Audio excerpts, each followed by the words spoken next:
Yo, what is up, guys? Today we're talking about a women's strawweight fight between Tecia Torres and Sam Hughes at UFC 256, Figueiredo versus Moreno. This fight is going to be very, very interesting. Tecia Torres, also known as the Tiny Tornado, is currently ranked 11th at strawweight worldwide. Sam Hughes, she is 5-1. She is currently not ranked, as this is her first fight inside the UFC, coming off of a nice win inside the LFA just 2 months ago over Danielle Hindley by first round guillotine. This fight should definitely be very good. Tecia Torres, coming off of a nice win herself against Brianna Van Buren by unanimous decision about 5 months ago.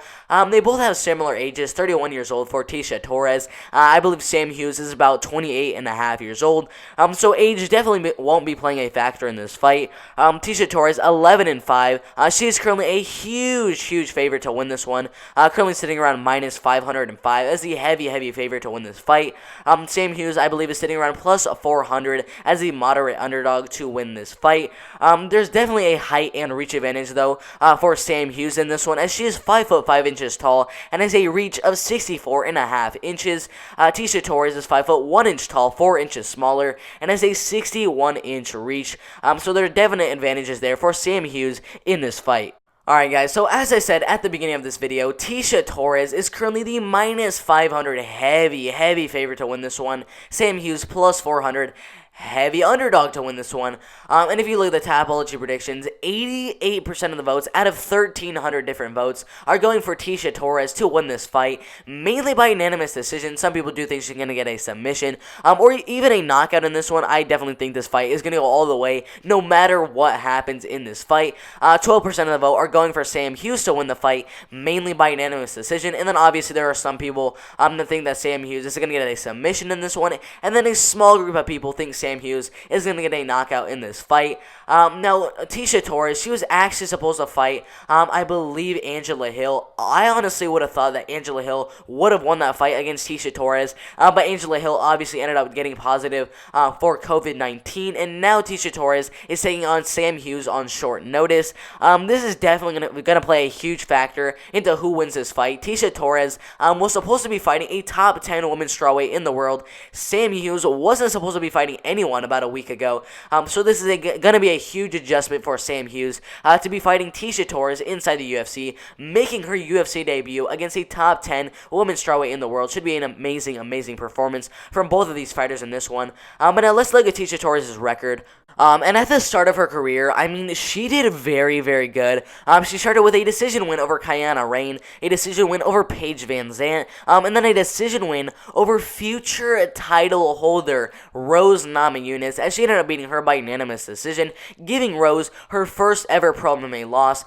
She also won the next fight after that against Felice Herrig, also by unanimous decision. And that's actually where the UFC decided to make an Ultimate Fighter Season 20 dedicated to crowning the women's strawweight champion, and she ended up joining the Ultimate Fighter on that season, lost her first fight inside of the promotion, which was an exhibition bout against Aranda Marcos by unanimous decision, but somehow she got back into the Ultimate Fighter.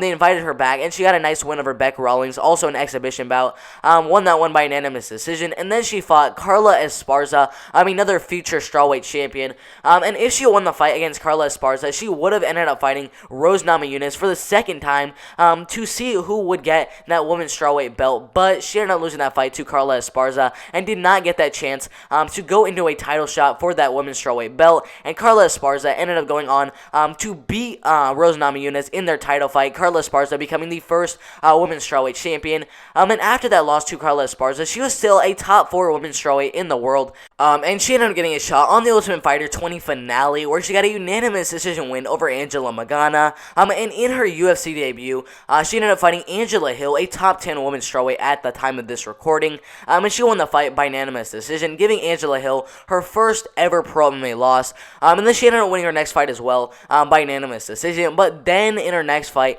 ended up fighting Rose Namajunas, a future title champion, and this was the second time she ended up fighting Rose, but this time she did end up losing the fight by unanimous decision, came back after that loss to Rose Namajunas with a decision win over Bec Rawlings in a second round rear naked choke submission decision win over Juliana Lima, followed by a unanimous decision win over Michelle Watterson.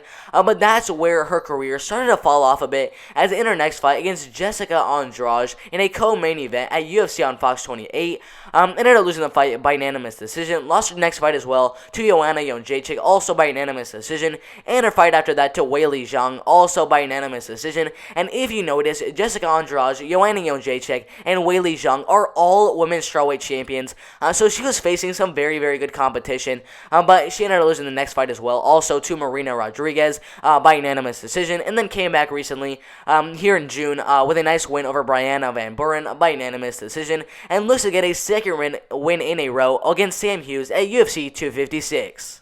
Alright, so Sam Hughes, 5-1. It's also a very, very good record. She started her career back in 2019. Yeah, you heard me right. She has only been fighting as a pro MMA fighter for less than 2 years. She started her career obviously in 2019 with a first round rear naked choke submission.